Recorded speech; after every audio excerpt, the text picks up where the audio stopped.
All right. So, this has been requested by lovely Wendy. We are checking out Korea's Death Mall. That sounds crazy. Death Mall?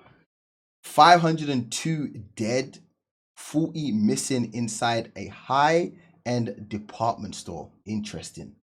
Let's get right to it. It's fairly long. It's an hour and 13 minutes. Let's do it. Let's do it. Let's do it. 이혼? 그거 별거 아니다. 나도 하고 싶었어, 이혼. 진작에 했어야 되는. 근데 왜 존댓말 쓰세요? 원래는 저한테 야, 너 은봉이 막 대하셨었는데. 그땐 내 사람이었으니까. Oh my god. Oh my god. Well, let me see your eye level. Hold on. Hold on. Oh my god. That eye level is very low, brother. 바다의 화채. 바다의 화채. 바다의 화채? 먹텐 아닐 거 아니야, 그치? Oh shit. Oh shit. Oh shit. Oh shit. Oh shit. Oh shit. Oh shit. Oh shit. Bada bing, bada boo. Mina was shuffling through the children's clothing racks and she feels this little tug on her skirt. And she's asking her son, okay, yeah, what is it, sweetie? Do you need something? There's no response. So Mina pulls her eyes away from the clothes and she looks at her son. He's like 6 years old at this point, and his eyes are bulging out of his head. He looks petrified. And she's like, what's wrong? And this little kid, he's Korean, he says, Oma, we've got to go home right now. Why? What's wrong? Do you have to go potty? Like, I'll be done in 10 minutes. Can you hold it? No, the ajashi said that we need to leave right now. Mina looks around. There's definitely nobody near them, and there's definitely not a middle-aged man. All of the employees at this children's clothing store, they're young women. So she's confused. What ajashi are you talking about? Like, I just need to grab a few more things. And Ajashi is a old man. Old middle-aged man. Yeah. And he looks up at her again and says, that ajashi right there told me to leave. And he's pointing into the air. Mina looks, and there is nobody. She says, are you sure you saw an ajashi? What did he look like? He keeps saying he was bleeding. He keeps trying to hug the nice cashier lady. Mina didn't leave because she's in this very fancy luxury shopping mall, and maybe kids just make up some things. Maybe he wanted to go to a toy store instead. Maybe he was bored. No. If my 6-year-old starts seeing dead people, start saying this Adashi, brother, what? Nah, bro, nah. Some things you just gotta be like, you know what, my child, oh hell no. My child ain't gonna be able to make up something like that graphic. Right? You know, my child ain't gonna be able to make that shit up. 6-year-old saying the Adashi right there, he's bleeding. That's nah. Maybe he wanted to go home and watch TV. It just didn't make any sense why there would be a bleeding man in the middle of this store. I mean, this mall is known for, you walk in, very normal to see coats going for $1,000 a coat. Table tea sets going for $8,000, $9,000. For what? What's going for these prices? With who? Where? With what money?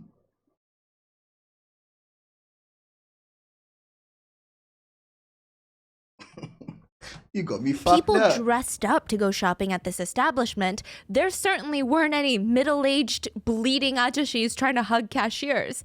It's just not that type of place. But these were the rumors that would float around Korea even to this day. Children dragging their parents out of this mall, talking about how they saw a bloody man telling them to get out. How they saw bloody people climbing onto workers' backs, trying to almost get on their back like a piggyback ride. There were rumors that children were being warned to stay away from this mall. Because very soon, over 502 people would be dead and 30 people would go missing inside of these very walls.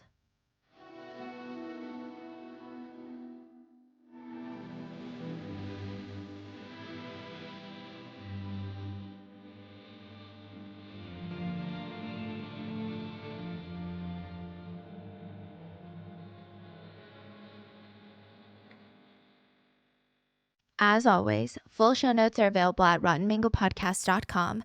This is another Korean case. We had multiple Korean researchers assist in gathering of the facts on this one. But as always, please let us know if there's anything that we didn't cover or something that got lost in translation. I mean, it's a huge case, so I'm sure it's bound that we're going to have things that we didn't touch up on, but just let us know in the comments. So with that being said, let's get into it. June 29th in South Korea is almost peak summertime. I mean, almost every single person that walked into the Samplung Mall said the same thing that day. 왜 이렇게 더워? Which is, why is it so hot?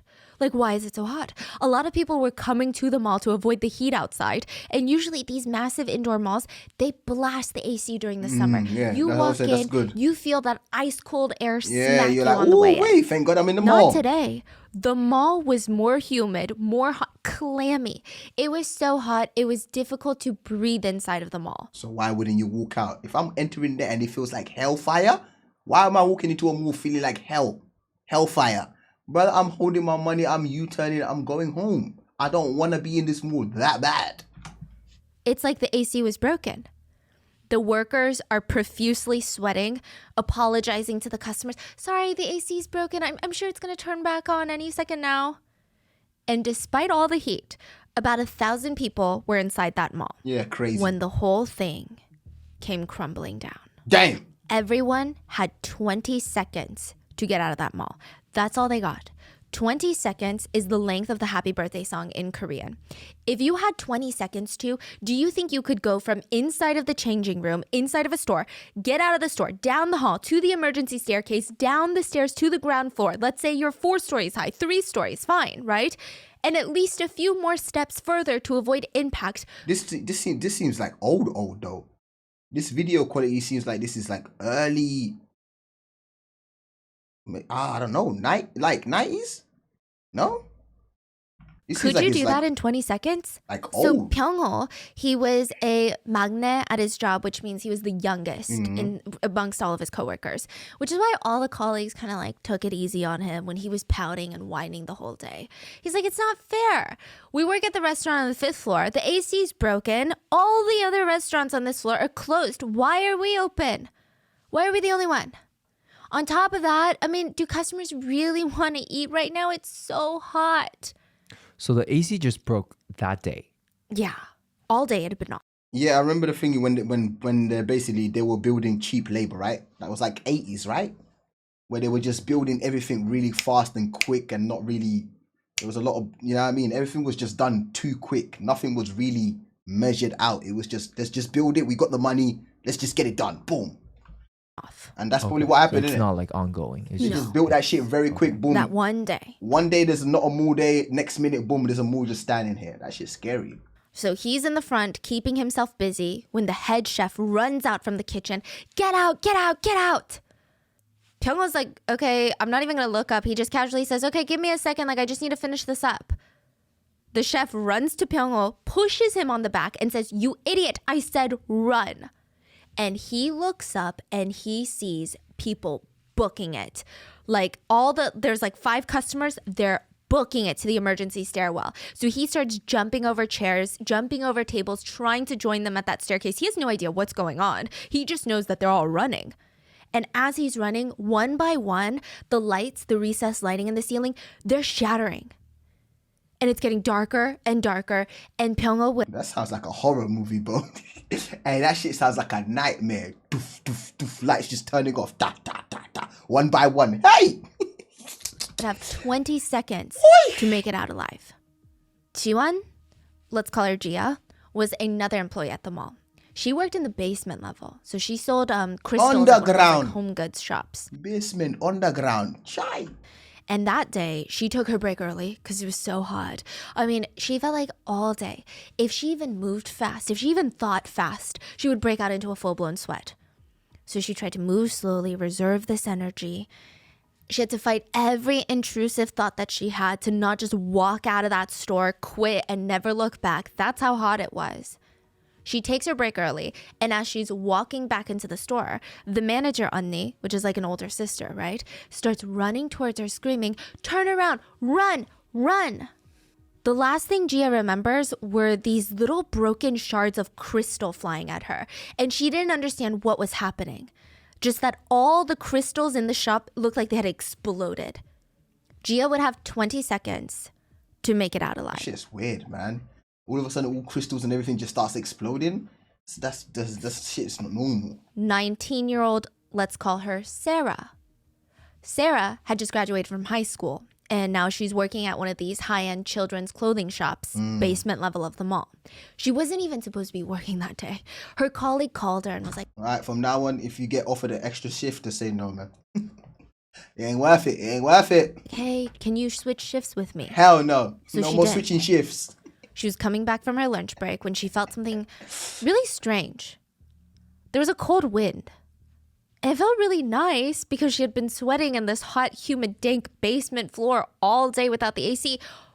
But did you just catch on? Well, yeah, why is there a cold wind? Wind, yeah. right? Exactly. Yeah. She works on level B1, the basement floor. There's no exterior doors that could be opened to let in a breeze. It was a strong breeze, too. And the AC wasn't back on. Sarah would have 20 seconds to make it out alive. There is a man, 21. His name is Choi Myung-seok, but we're going to call him Michael. He actually started working at the shoe store in this Hampung department store. He was studying architecture, but he just needed to make some extra money on the side. And he was on his shift when everything went dark. He didn't even have 20 seconds to run. Nothing registered in him. It was just lights out, literally, figuratively. When he woke back up, everything was pitch black. He was laying on cold concrete. He's basically boxed in by concrete. He couldn't move. On the sides of him, there was concrete. Above him, there was concrete. Below him, concrete. He just had to lay there in a fetal position, having no idea what had just happened. There was no light, no food, no water. That sounds like a nightmare to me, man. I'm not gonna lie. That sounds like pure horror movie. That's basically you basically just said the brother was buried alive. Pretty much, that's what she just said. Brother was buried alive.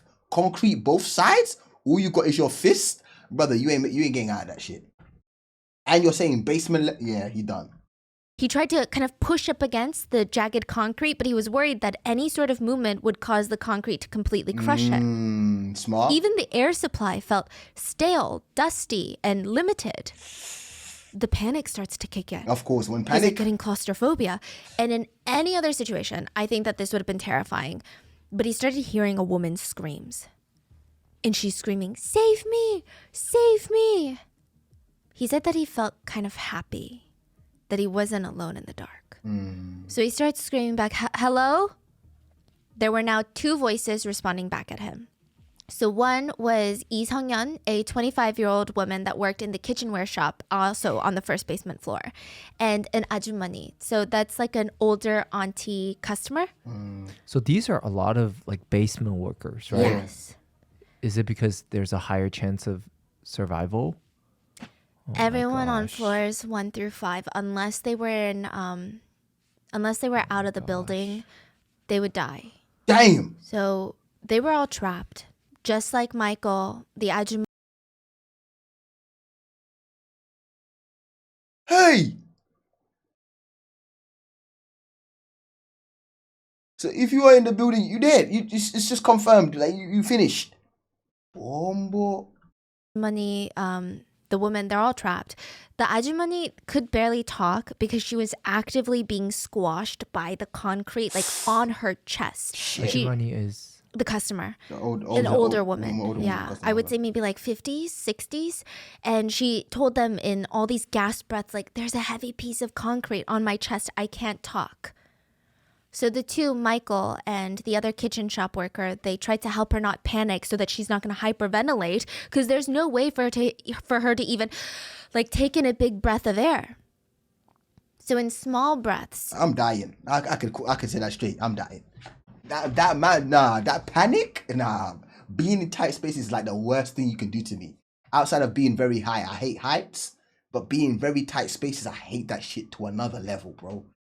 Like I can't do it. Like even when I used to play hide and seek, let's just say hide and seek with family members, and then you went into like a small place to try and hide, I would need to go to the toilet ASAP. Straight. I need to take a pee. I need to pee.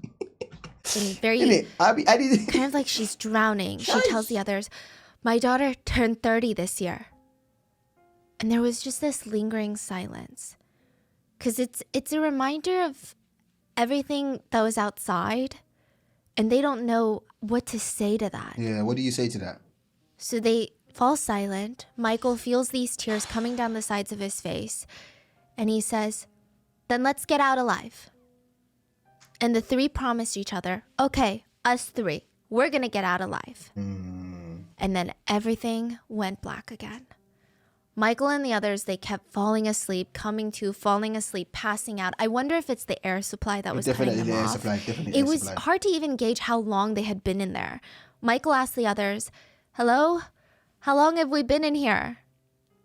The 25-year-old worker responded, but her voice sounded really weak.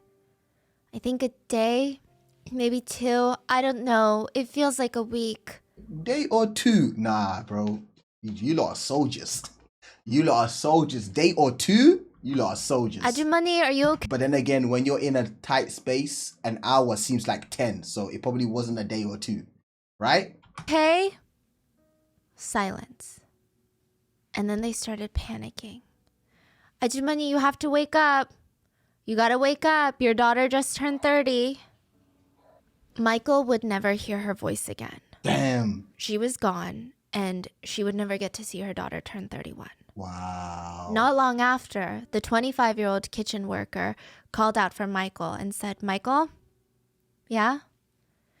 I think I'm gonna go now. Huh? Please tell my family I love them." Michael said that after that, the fear of death had never been so strong. Like, he could almost taste it. It gripped his entire being. He said it's very hard to explain. He had never felt anything like that. He was all alone. The two others that had, quote, survived, they were now dead. He felt like it was only a matter of time until he died, but it's a slow, agonizing wait. Yeah. He started feeling delusional from the anxiety, the hunger, and then all of a sudden, he just felt so thirsty. He didn't even feel scared anymore. It was all he could think about was water, thirst. It's like he was going crazy. Right at that time, someone answered his prayers. While he was feeling delirious, water started dripping onto his head. He didn't even know if he was dreaming. He genuinely thought, am I hallucinating? Like, you know, when you see the lakes at the desert and you keep walking towards it? He thought it was that. But he scooted so that the water would drip directly into his mouth instead of his forehead. And he started drinking the disgusting water that was dripping into his mouth. He felt around with his hands in the dark, and there were these few pieces of like dusty, I don't even want to call it like paper, more like cardboard boxes. And he grabbed them, wet them in the water, and he slowly laid there, ripping it, shoving it in his mouth, chewing and eating it. He was so desperate to just fill his stomach with anything that acid was just killing him. Now, side note, the water that he's drinking and that he's wetting this paper with, it's not fresh water or even tap water. It has been through layers of concrete, dust, rust, and that's if there's no dead bodies on top of him. It was very risky water, but he had no choice. And that is what he would do for the next 11 days. Huh? That's almost 2 full weeks.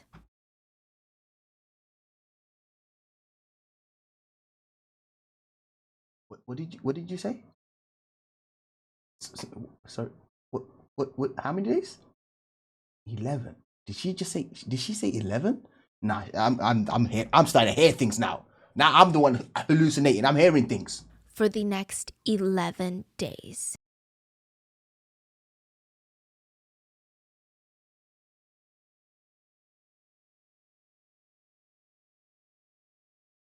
Yo, what's Michael made out of?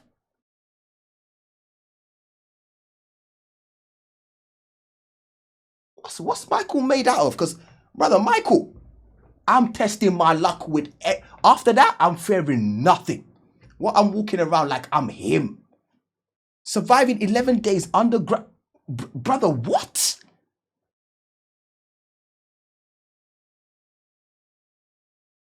But I don't think people understand what 11 days is, bro. That's close to half a month. She might as well say half a month, because she said that he was doing that water thing for the next 11 days. What about the previous days that he was there with the other two ladies? So basically, my brother was in there for half a month. Let's just keep it like this. Let's just say that he was there for half a month. That's almost 2 full weeks. In silence, alone in the dark, eating rusty, wet paper. It was Fucking dead hell. silent for Michael. He had no idea that on the other side of all these layers and layers of concrete and twisted metal, there were thousands of people trying to save him. All hell had just broken loose. This was happening on a random Tuesday afternoon. There were commuters, office workers, families driving near the mall, out walking on the streets. They hear this crazy, almost deafening noise.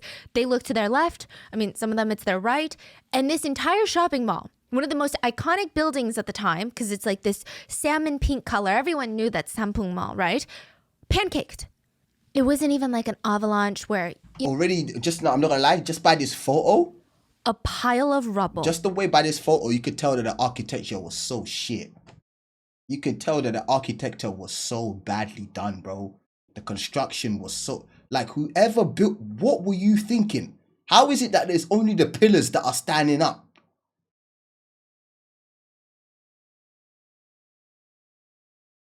So you're telling me the whole middle part infrastructure had no support, no nothing.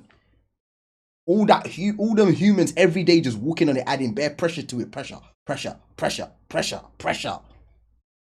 Nah, whoever built that, oh my God. It wasn't even like an avalanche where, which I know those things happen very quickly, but you watch those videos and you see things are slowly falling and you can't stop it, but it comes closer and closer. This was 1 second the building is standing up tall, totally fine. The next second, it's on the ground. All you see are skies. The first thing on everyone's mind was North Korea. We are under attack. This is a full-blown war. North Korea is attacking us. So a lot of people are running away from the building because they don't know, is North Korea going to attack another building? But a lot of people were running towards the building to try and help anyone they could. And it was like a group of zombies were seen walking out of the mall. Their faces, their hair, their whole body was white, like powder white. Some of them had even patches of bright red blood on them, but the rest of their bodies, powder white. Even their eyelashes were white. It's like someone threw bags of flour at them. There was so much sand, rubble, cement, particles in the air that anyone within an 80 feet radius from the mall was covered in white powder. Fucking hell. Wow. At this point, breaking news is playing on every single TV station news network. Sampung department store has just collapsed. There are an estimated 1,000 people inside at the time of the collapse. As of right now, investigators do not know the cause of the attack. There is speculation that this could be the work of a terrorist attack by North Korea. Hundreds of ambulances, fire trucks, they rushed. It's so easy to blame, right? All of a sudden, it's just blaming people. It's North Korea. It's North Korea. How about the architecture that designed that shit and the people that built it just suck? They did everything way too quick. To the scene, about 4,000 official personnel. So, I mean, you're talking firefighters, police, soldiers. They start arriving at the scene. First being that the left and right edges of this building have not collapsed. It's like someone cut out just 2 edges of a cake and then squashed the middle. That's what I'm saying. That's hard to do. Right? Like, to even plan that, it's hard to do. You would want everything to fall down. This is just bad architecture, bro. That's all it is. But the sides are standing, and now they're starting to kind of tip each way. So they're gonna fall and hit some people. Is that? Yeah. Okay. So if you're standing in the middle of this rubble trying to dig out people, this falls, I mean, people are going to die. Oh, and they can they even knock it down? No. Because that will fall on Yeah. more people. More people. So at any moment, it's at the risk of collapsing. I mean, it's like a domino waiting to topple over. It looks like a strong gust of wind could take it down. It's dangerous. And the This second is problem techie, was, bro. even though that we have all of this heavy machinery, right? We've got the helicopter, fork cranes, none of it could be used. Yeah. The experienced rescuers, they point out, if we use this equipment and we're not precise, if there's someone underneath a piece of concrete, the machine could easily squash them. Or let's say we're trying to pick up that concrete, we could literally rip someone in half with a crane. We could literally rip their head off. Have you ever played pickup sticks? You know, you get the same size sticks, you throw them, and then you have to take each stick out without moving the other ones. That's what this was a game of. Fuck. And the stakes were really high. The rescuer said, I mean, people are going to die if we don't do this right. So the only way to save people was to use light machinery and go by hand. Wow. And just pray that the edges of the building would not collapse in on them. Oh my God. So originally, the morale amongst Brother, because I'm not gonna lie, if this was an attack, is that kind of level of tactical thinking. Like let's make them not use machinery, because if they do, this is gonna fall and kill them as well as kill more people. Like to have that level of creativity. Hey. rescuers That's was why it very, took very 11 high. days. I mean, Yeah. it would Because be I was a thinking 11 days. Wouldn't you just dig up? Like I was already thinking that in the beginning. I was like, why 11 days? Why is it taking 11 days to remove all of this shit? That was my first thing when I heard the 11 days. I was like, why? Why would it take 11 days just to move? But then when you think about how many floors it was and all that kind of stuff, the pressure, you don't want to move something wrong. Oh, shit. miracles just peeking out from the rubble. And it's unsettling, but it's like, it's to be expected. It's a shopping mall. But once they lifted layers of concrete, It was a mannequin. they were people. The night before Michael was trapped, security guard Ian was alone doing his rounds. And he wasn't nervous. You know, there's cameras everywhere, big, massive gates that are closed at night. Nobody ever tries to break into one of the top department stores in Seoul. But still, it's 3 a.m. and the empty building is kind of creepy. All the mannequins are practically glowing under the dim lights. And he has to walk from each floor to each floor. And like the echo of his footsteps, that's the creepiest part. Every step, it sounds like someone is walking behind him. And he's walking through this newly renovated hallway when he hears like this groan. It sounds like one of those fantasy movies where they have like monsters or dragons that are groaning or hissing. And he freezes. Okay, there's no alarm sounding, so it can't be a robber. And that's not even like a human noise. It sounded like it was coming from the top floor. So he speed runs all the way up to the 5th floor. And so earlier I said the building is 10 to 20 stories high, right? It's 10 to 20 apartment stories high. But because it's one of those fancy department stores, it's only 5 levels above ground. But each level, you're talking like crazy, like 30-foot ceilings. So double the regular. Yes, double, triple. So he's running up to the 5th floor and he looks up. He sees all these restaurants that are closed. And at first glance, everything seems normal. There's no one hiding. There's no shadowy figures, anything like that. And then he sees the moonlight reflecting off the glass of the restaurant. But not just even the moonlight. He sees the moon reflecting off. He's like, that is so weird. And he looks up.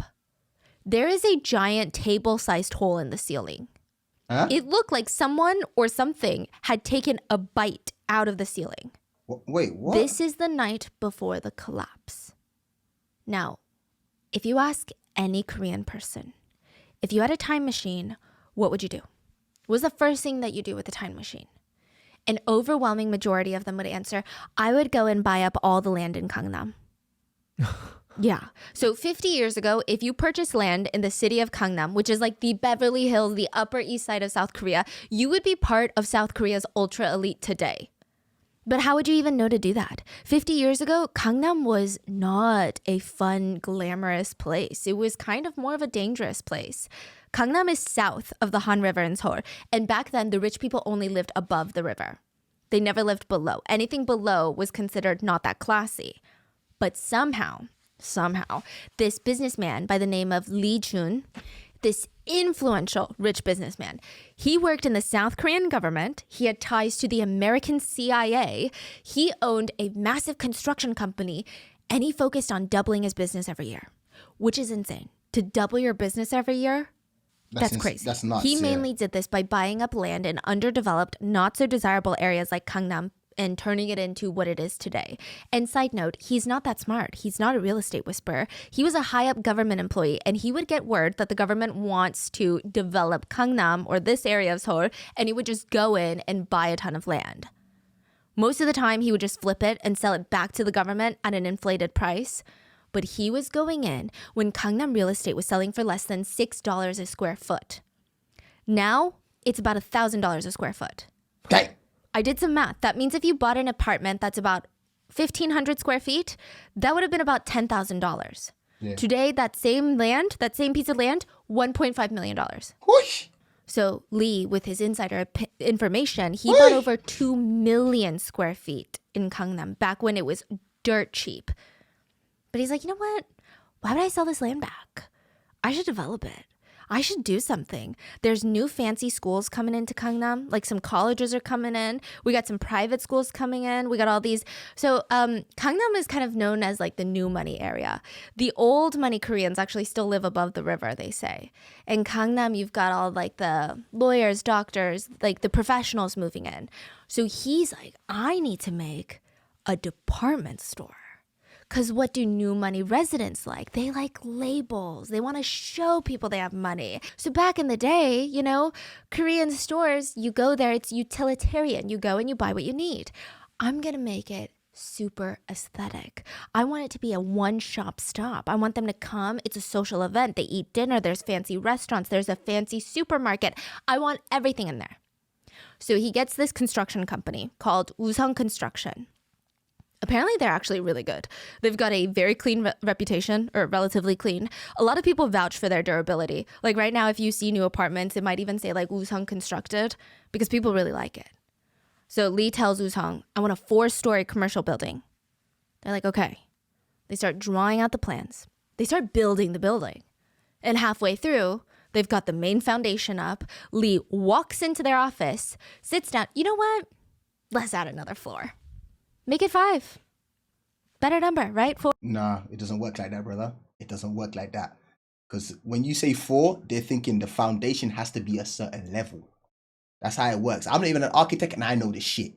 When you say 4-story building, foundation is for a 4-story building. Pushing it, maybe 5 might survive it. But the foundation is for 4.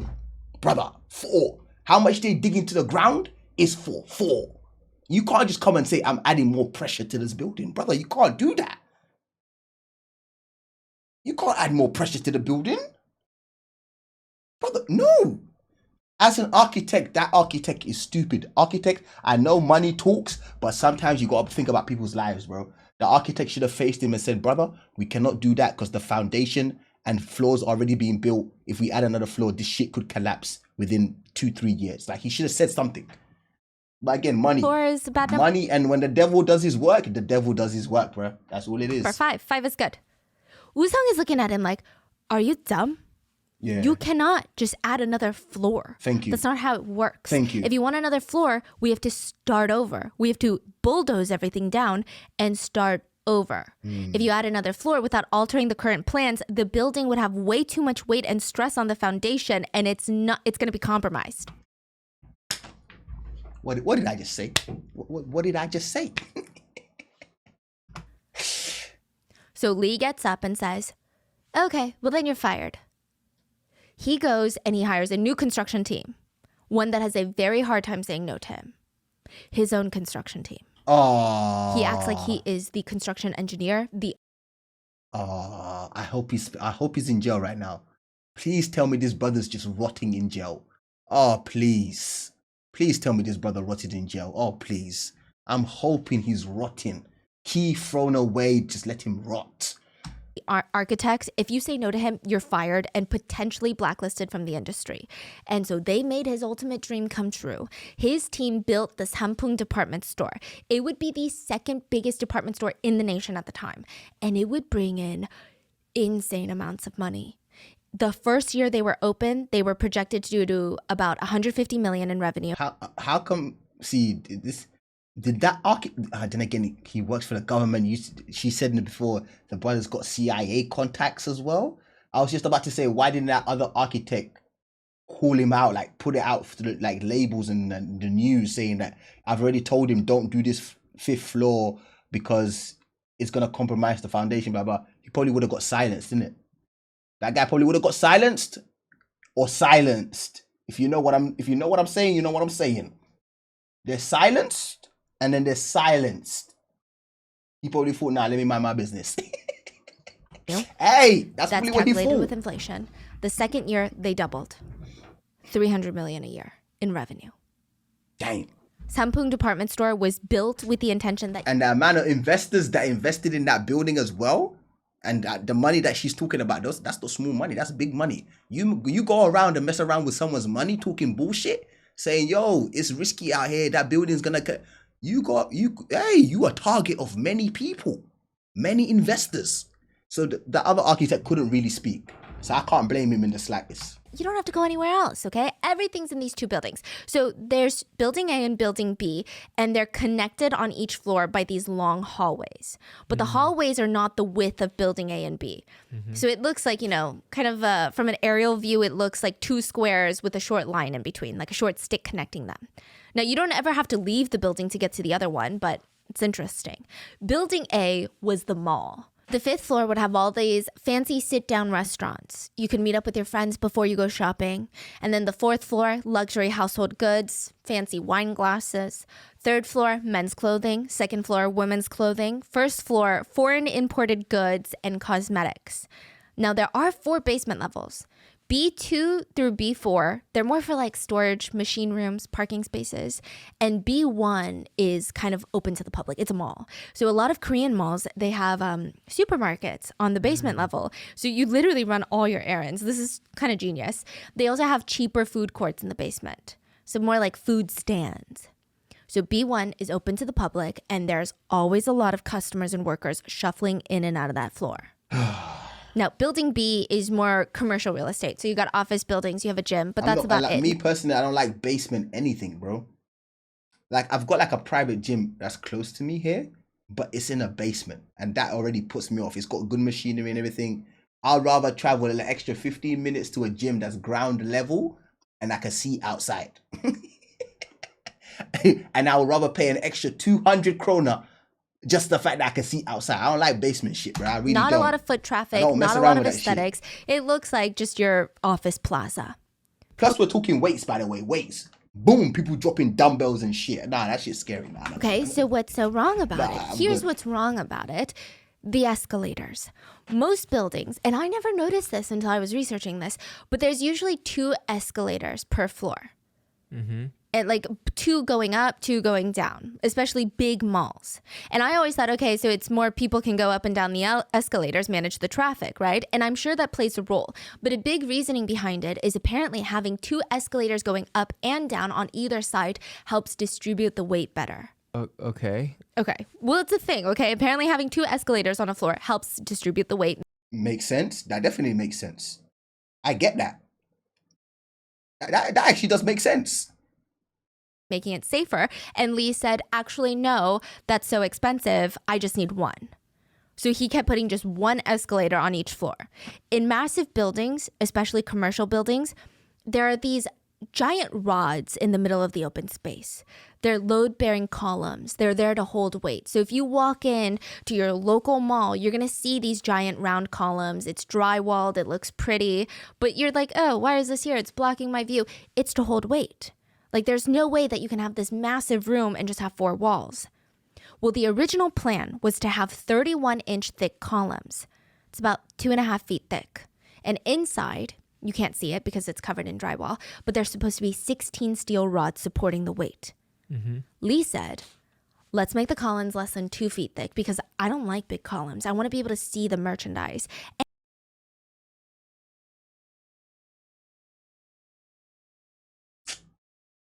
Sometimes, no, level of stupidity is crazy, bro. Nah, sometimes some people are just stupid. Brother, you know this is not your field. This is not your lane. Just because you have a construction, like you own a construction company, brother, you're not an architect. You're not an architect. Right? Just because I own a pharmacy doesn't mean I'm a doctor. Right? You feel me? Right? This brother crazy. Brother think, oh, I own a pharmacy, therefore I'm qualified to tell you what medicine to take. Brother, no. No, you ain't. You just own the pharmacy. That's it. What the? This brother done lost his damn mind. And why do we need 16 steel rods? Yo, Let's do Shama, 8. welcome. This is a huge deal. The Huge. steel rods are what's holding up the weight above it. People take lack of steel rods so seriously. Recently in Korea, a apartment building company, they put in less steel rods than they were supposed to. They were exposed for it, and now that building is called Boneless Chicken Apartment Building. Oh no. Yeah. Boneless chicken apartment building's crazy. Boneless chicken apartment building's crazy.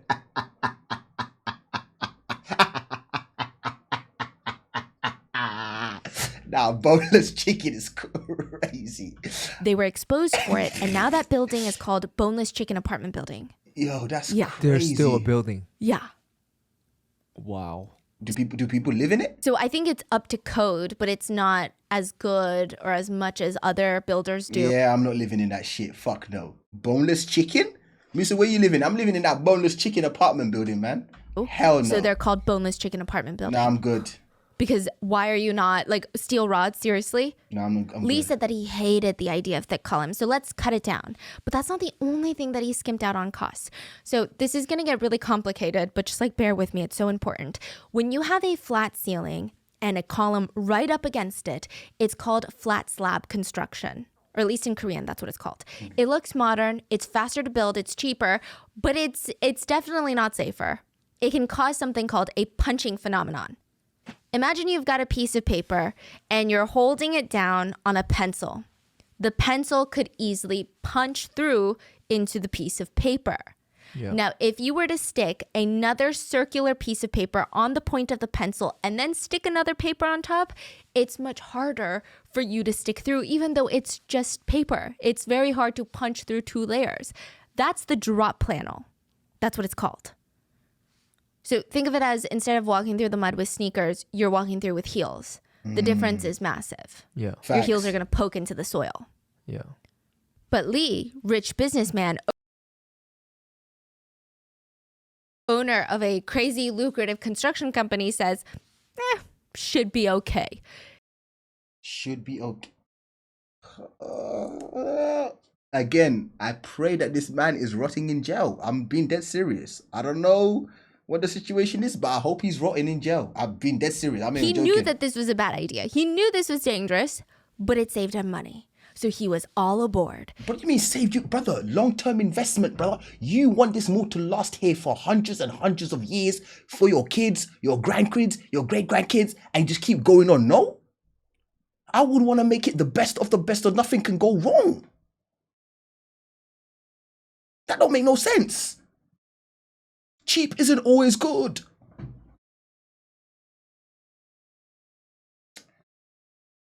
He said, you know what, it's fine. Columns are strong. But they're not, especially when you take out half the steel rods, like half the skeleton of the column is now gone. But the worst, the biggest hazard of this whole building was the 5th floor. It should not have Yeah, existed. yeah. The building was not designed to hold the weight of another floor. It sounds like, it's just another floor, but that is an additional 25% of the overall weight added, if not more. Facts. That is huge. Huge. At first, he told his team it's going to be for a roller skating rink, which honestly would have been a lot safer. Less traffic, not as much furniture, but instead, It's a restaurant. Was it not the restaurant floor? We saw the plans. I think the 5th floor was restaurant, no? Let's go back.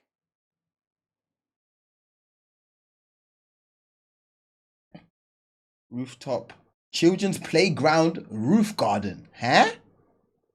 Restaurant. 5th floor restaurant. Boom. Right here. Man said kids ground and roof garden?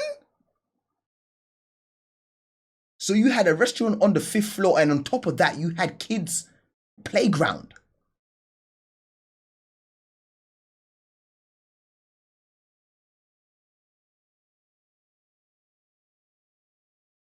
And then this one over here is a fitness center and sports. Oh no, this brother crazy. This brother crazy. Wait, he just added pressure and pressure? Restaurant where people eat, boom, 5th floor. Stupid. Then he had a playground on top of that on the roof for kids to play in that. And then he had a fitness center and Sports Center.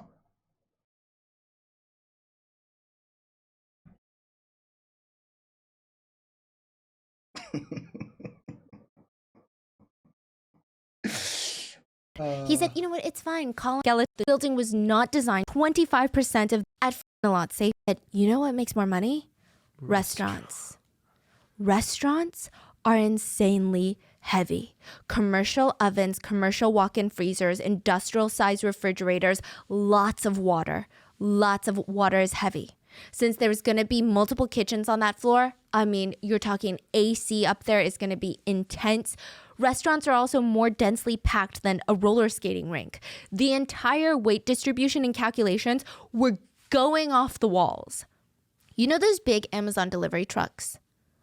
Well, the weight of the 5th floor was about 100 of those delivery trucks. Imagine parking 100 of those on the roof where it should not be. That's just the 5th floor. That's not, and he wanted to do heated floors for the 5th floor, which added 2,415 tons of weight. Just for heated floors. And on top of that, there was even more. So the roof of the 5th floor on Building A were these giant AC cooling towers. They weighed 87 tons each. There's 3 of them. So the total of that, to visualize, imagine sticking 2... Nah, bro, this shit just keeps getting worse to the point all you can do is just laugh, bro. All you can do is laugh at how stupid of a man he is. Like, how stupid could you be?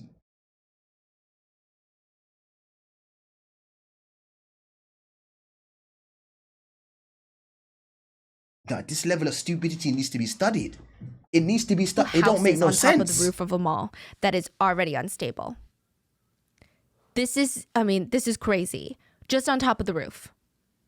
Now, here's where things go really wrong on the roof. So firstly, the AC towers on this specific roof is a death wish. The vibrations that the AC creates, it only further destabilizes the building's foundation. That's what causes cracks, vibration, movement.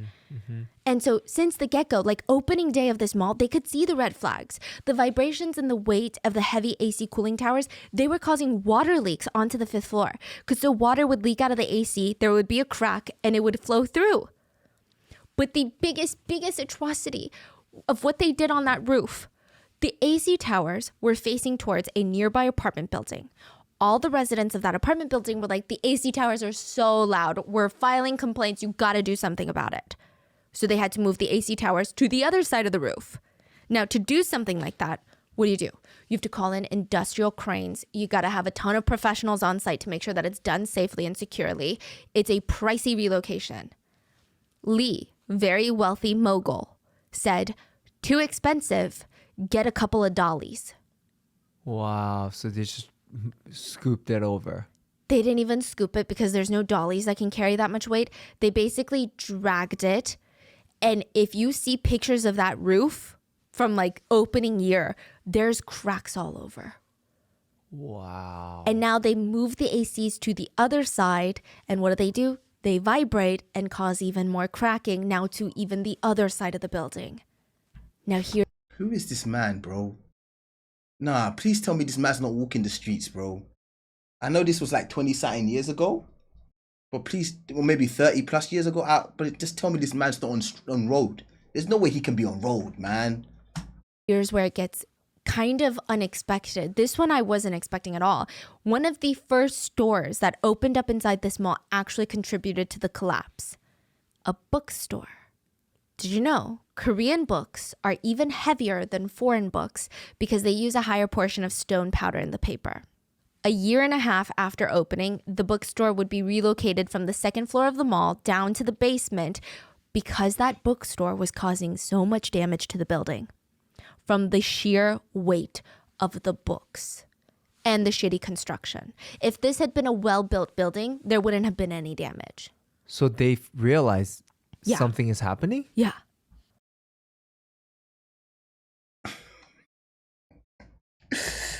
Oh my god, nah, the level of stupidity is insane, bro. My brain is trying to comprehend this, but my brain can't comprehend the level of stupidity.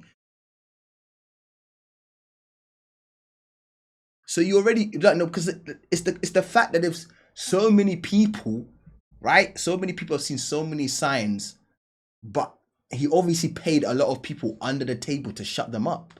He definitely did. So if anything, it probably cost him more paying people under the table than to just do the job right. Right?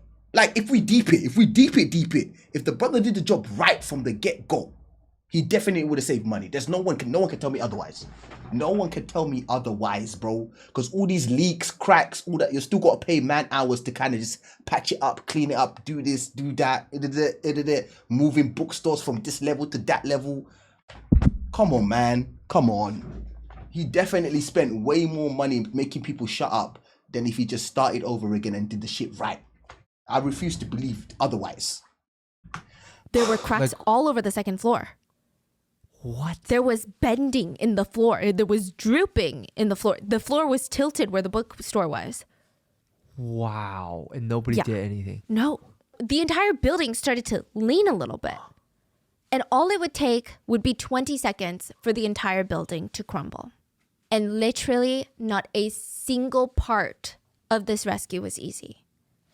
End of June in South Korea is typically a very rainy season. The rain was pouring down on the rescue efforts. I mean, in theory, it might have been good since when a building collapses, there's always small fires trapped inside the rubble. You've got open electrical wires, you've got appliances, and poisonous gas, they start to spread, which, pretty quickly could kill any survivor that's trapped inside that manages to find an air pocket.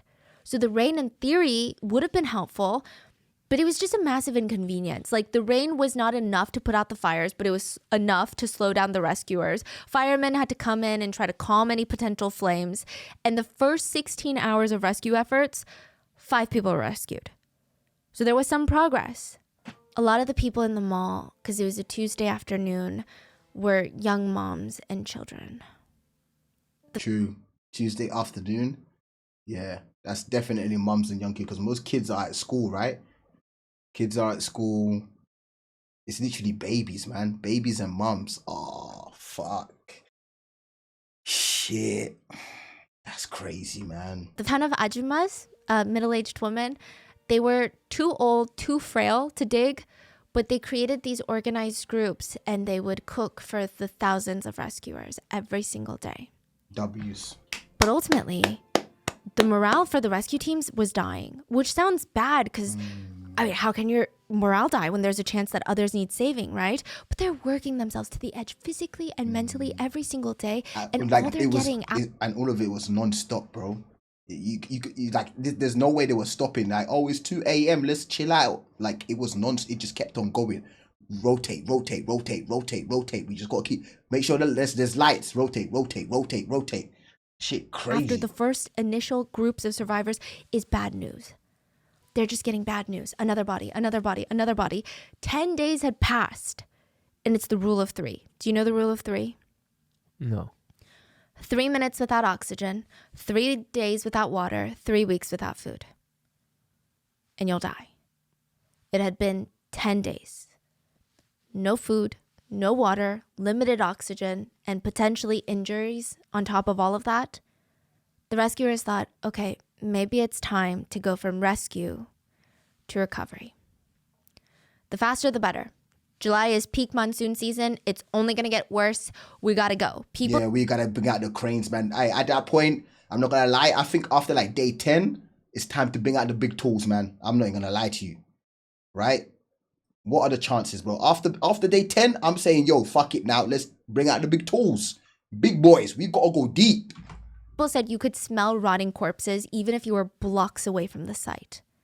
They started bringing in the heavy machinery. The chief of police asked all the family members who are still present at that site, come on, we got to do one last go before we bring in the machines. Call your loved ones. We can't hear anyone. Maybe we can hear their phone. And so all of them are standing around with their phone, calling their... Bro, 10 days, that battery dead. No? Ain't no phone lasting 10 days. If that's a commercial.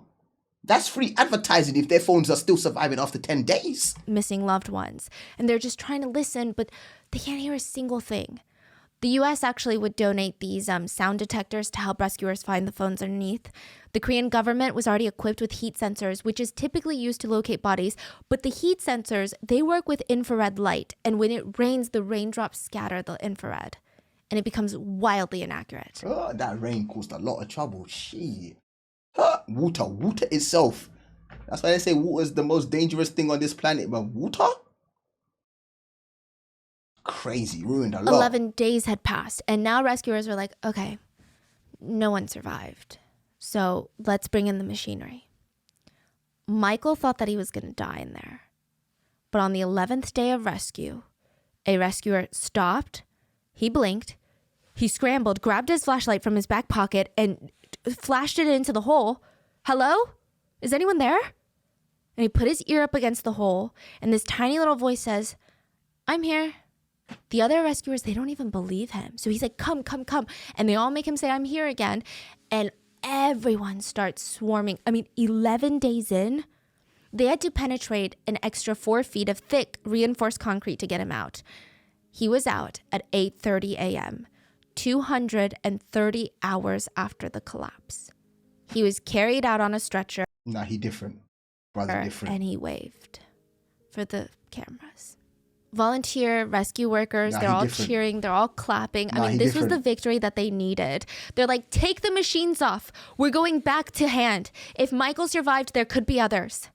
Meanwhile, Gia did not share this excitement. She thought she was going to die. For the past few days, the concrete on top of her face was coming closer and closer and closer. It was pure torture. The air was getting stuffier and she felt panic. The walls are literally closing in on her, but in the slowest way possible. She wanted to scream like, oh my God, just squish me already. Wait, she's the 25-year-old?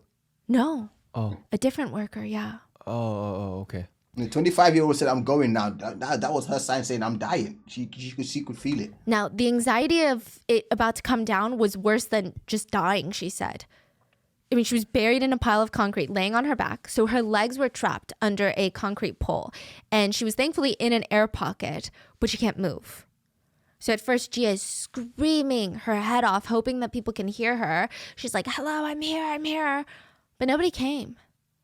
So she just said she kept falling asleep. That's all she could do. I don't know if her brain forced her to sleep. She just said, I kept falling asleep. I kept dreaming that I was home. I just wanted to go home. And I kept thinking, oh my God, my dad is sick. My mom is worrying about me. And now I'm going to be even a bigger burden. 58 hours passed. So like 2.5 days in. Remember the rule of 3? 3 minutes, 3 days without water, 3 weeks without food. 2.5 days in, she's so thirsty. At this point, she can't even think about anything but her thirst. And water starts flowing. And she takes a sip and she immediately coughs it out. She had rust water coming in. She waited till more water came in, and instead of letting it flow directly into her mouth because it tasted so disgusting and rusty, she grabbed a piece of her clothing, soaked it in the water, and then just kind of wet her lips with it. She had no idea how many days had passed. All she knew was she was starting to hallucinate. The part where her legs were trapped, she felt like her legs were walking. She felt like her legs were floating at one point when it clearly wasn't. She was like losing her mind. She was I'm telling you, the mind is fragile, right? losing sensation in her legs. She just kept going back to sleep. And then the next thing she knew, there's heavy machine sounds and the concrete's just getting closer and closer and closer. Would they push the concrete until it completely suffocated her? Would they push the concrete till it squished her? Like, what's going to happen? Would the excavator just come down and rip her up? Her bottom legs are stuck, so she'd be ripped in half. Gia felt terror. Sheer terror. I don't know what I would do, bro. Just laying there, this thing is just going. Like, I've seen, you know when you see movies like Indiana Jones, when the walls are closing in? Like, stuff like that. That's pretty much what she was experiencing. But in a slower pace.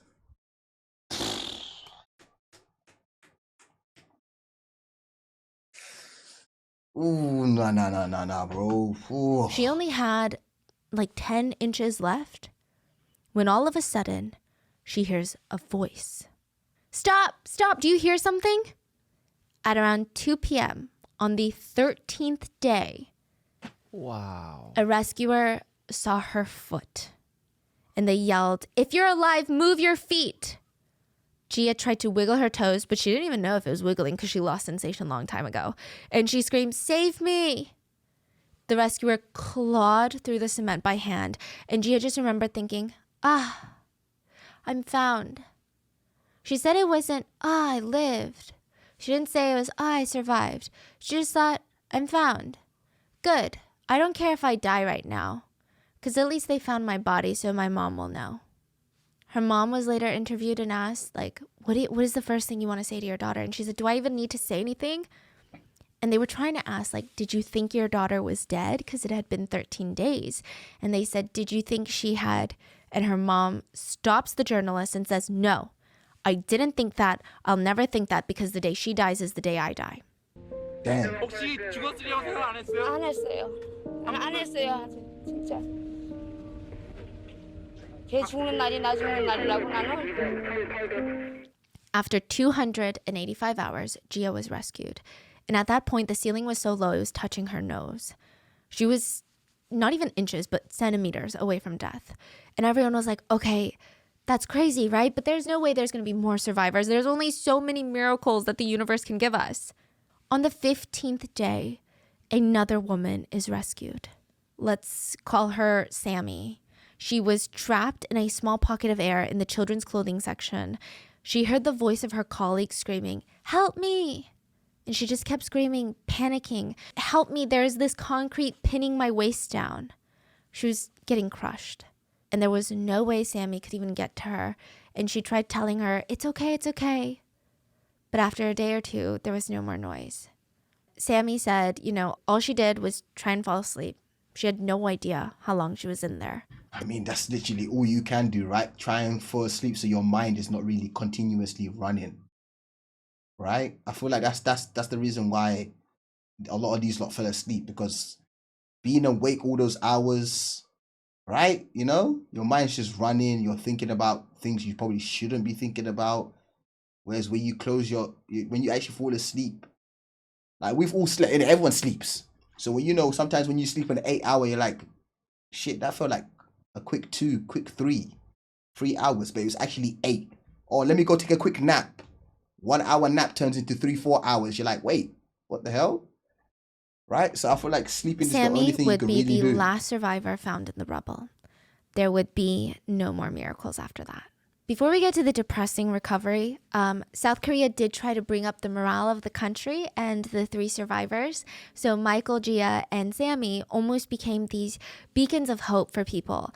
Michael was seen as this national hero for not only somehow miraculously surviving in the rubble for 11 days, but also his iconic wave on the stretcher.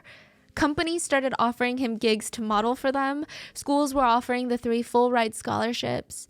There had been How about the guy that made the building? That's all I care about right now. I'm not gonna lie to you lot. How about the guy? Because right now the topic is what about the guy that made this shit happen? That's what we need to be talking about. been this stereotype that the younger generation were weak and not as tough as their parents in South Korea, but this was completely obliterated, this idea. And just like Michael, Gia, the one who survived 13 days, she made headlines because when she was pulled out of there, reporters asked her while she was on the stretcher, "How do you feel? Any plans now that you've been saved?" And she said, "I want to go on a date with the oppa that rescued me." Oh. And people thought it was such an unhinged, hilarious, fun answer to such a serious, depressing situation. The last 3 survivors were asked, "What food do you want to eat the most?"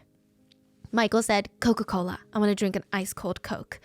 So Coke sales just went through the roof after that? Is that what you're telling me? Gia said, "Iced coffee."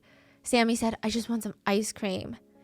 Every soda, iced coffee, ice cream brand went nuts trying to sign these 3 for brand endorsement. See, I knew it. And Gia also kept making jokes. Like, nobody knew if they could keep laughing or not. When she was rescued, she complained, "Why'd you guys come so fast? I could have stayed there a few days longer. Let me go back in there." Michael had to have his head shaved to run some tests, and he was so embarrassed. Anytime reporters ran into his hospital room, he would put on his little beanie, his little hat. And I think that these are the stories that people wanted to focus on, because the other side was just so dark. Side note, almost all the rescues, especially the ones that weren't immediate, they were all subground level. So they were all in the basement. The other floors, I mean, this is a picture of what it looked like. There Brother, look at that, man. How can you, who made this building, see a photo like this and just carry on? Just think, you know what? It ain't my fault. This is not my fault. Come on, man. You know, it's the people that built it. It's their fault. You know, they could have said no to me. Like, how can you sit there and just? This is insane. There was no way that people were going to survive that collapse unless maybe you were on the roof, which probably not even then. Pyongo, the magnate working on the restaurant floor of the 5th floor, he was rescued pretty early on. He had made it kind of basically out. I think he was hit by just some debris. And he said, every single person I spoke to that day, the head chef, my colleagues, customers, I would later see all their names written on the deceased list. Another survivor said, I just don't understand the point of life anymore. Oh. Like, the people that died, there were nice people. There were really rich people. There were workers like me. There were people who went to church. There were people who studied really hard. Yet everyone died without even a chance to fight for their lives. So what is the point of anything at all? I'm telling you, man, this here dunya is just a test, man. It's just a pass by. Families of victims said the nightmare was just never ending.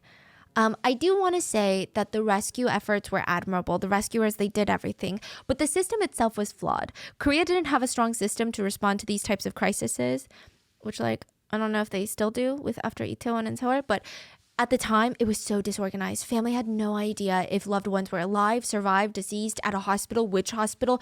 Nobody had a clue. The site was left open for people to just come and volunteer. And so a lot of people did come and volunteer, but there were also a lot of hyenas. What do you think the hyenas did? They were dubbed hyenas by the media. Well, About 400 hyenas were arrested during rescue efforts. Families are crying. Rescuers are risking their lives. God. They're stealing stuff? They're pretending to help and stealing designer goods.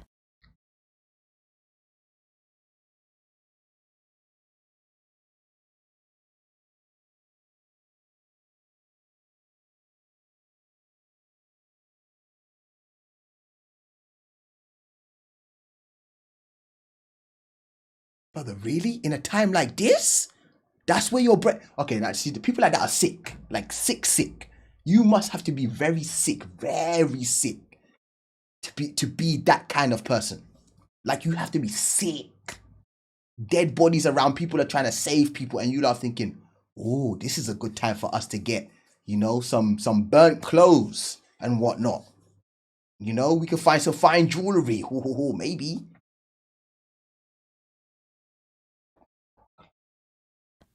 Wow. When one was arrested, they just callously responded, well, they were all going to go to the dump anyway. Another man was caught volunteering wearing 10 pairs of designer pants.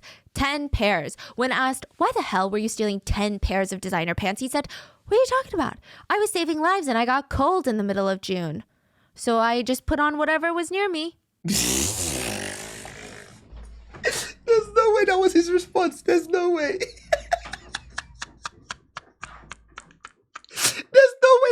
There's no way that was his response. I refuse to believe that he actually responded like that. There's no way, bro. Man said I got cold in the middle of June. Running up 10 pairs. But do you know how hard it is to wear 10 pairs of trousers? Brother, hey, everyone knows, even in wintertime, to wear 2 layers. Wear like stirkins, like what's it called? Stirkins? You know, tights. Wearing tights and wearing trousers on top of that, that already feels uncomfortable in wintertime. This brother had 10. Stockings, leggings, yeah, you know what I mean? And you wear trousers on top of that, it feels uncomfortable, right? Or when you got clothes on and you wear like a raincoat or rain trousers or something, it feels uncomfortable. This brother had 10. Meanwhile, Mr. Jung was at work when the building fell. He's an attorney, and he didn't hear about it until way later. He was at a 회식 with his coworkers, and they were drinking, they're eating, and he just had this pit in his stomach when people were like, oh, you didn't hear about the mall? So his wife and his 3 adult daughters, they loved going to that mall. So he calls his wife, She picks up and he's like, oh my God, thank God. Okay, you're home, right? Are the girls home? Did you hear about what happened at the department store? She's like, what? No, the girls are there shopping.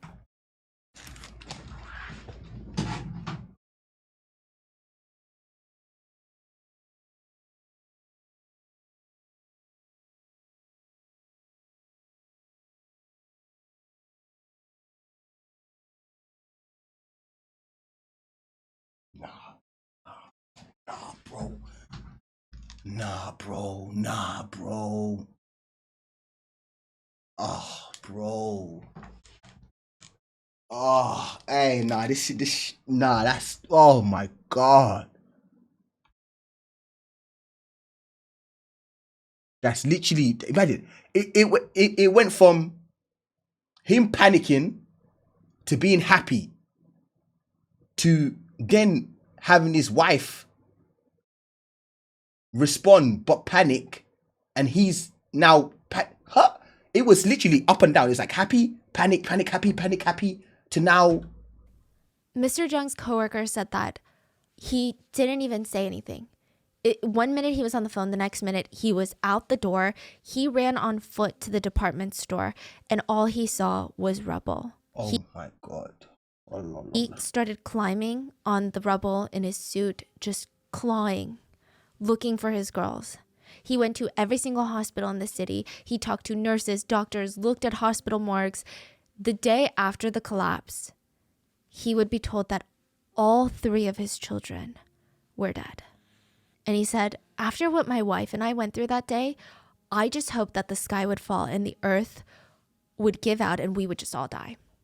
And of course, he feels for every single daughter, but he really felt for his eldest because she had fought and beaten all odds. His eldest daughter went blind when she was 12 years old. She worked harder than anyone he knew, harder than all of his adult coworker colleagues, attorneys combined.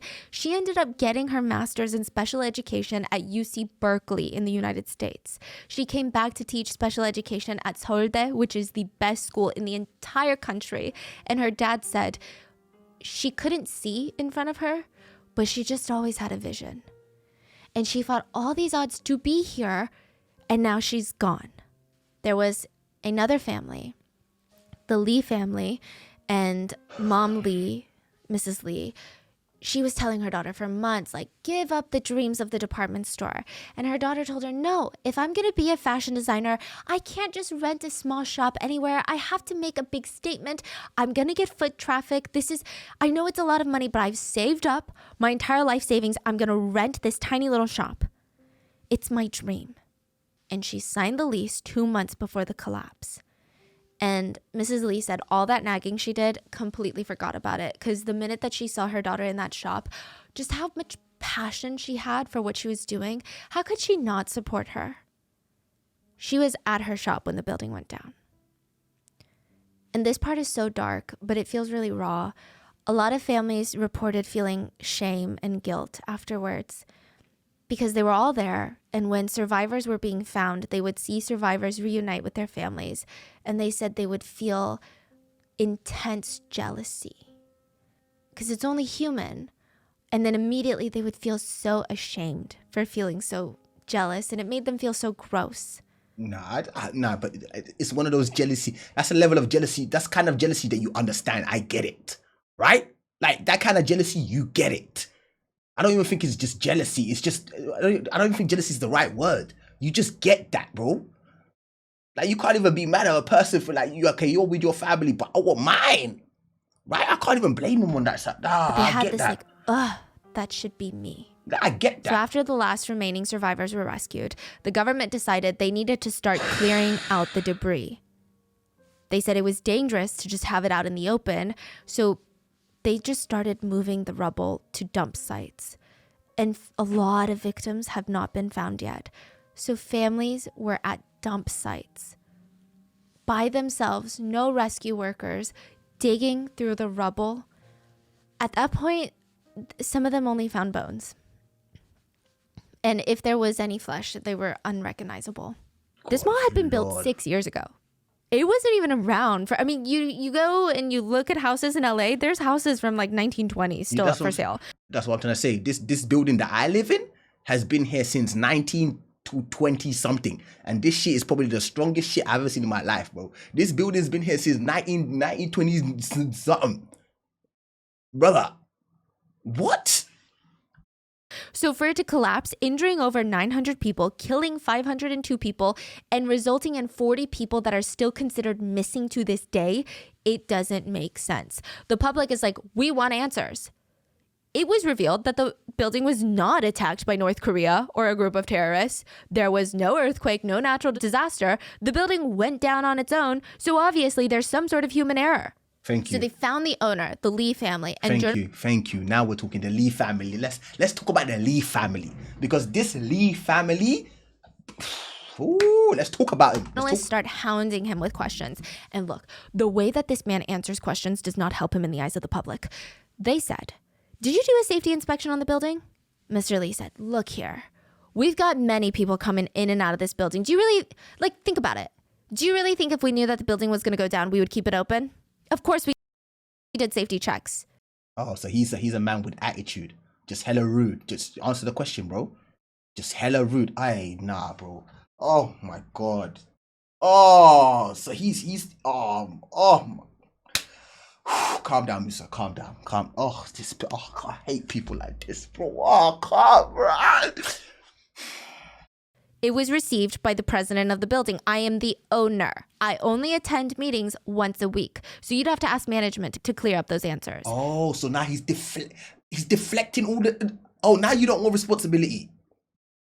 Oh, but when the money come in, when the money rolling, when you're getting all those ones, those zeros, it's all about you, right? But now it's something else. It's like, oh, no, back up. It's not for me. Talk to that guy. Don't talk to... No. This brother, oh my god. In other words, we have no motive to keep the mall open if we knew it was going to collapse. But Musa, will this be uploaded on YouTube? I mean, if it can be, why not? Sure. As a company, it's not just about injury to customers. It's about company property. He's comparing 502 people dying to losing a mall. I think...